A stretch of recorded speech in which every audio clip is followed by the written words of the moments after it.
In this lecture, you will start to learn gradient descent.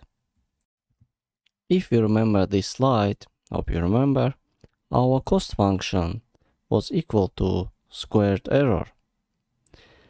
Squared function has a U-shape. It's also called cup shape or convex function. In order to minimize error, we have to find the lowest point on this graph. And as you already know, it's here. And what's that point? It's the point where the gradient equals 0. Imagine that our cost function is t squared minus 60t minus 10. What will be the derivative function? It will be 2 times t minus 60.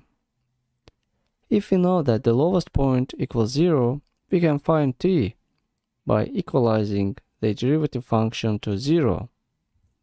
So, at point t equals 30, our function has the lowest value. But what if our function was much more complex, like this? If a function high-dimensional with many features, we get big matrices and it becomes cost-inefficient and sometimes even impossible to find the exact lowest point of a function. And there is a solution: gradient descent.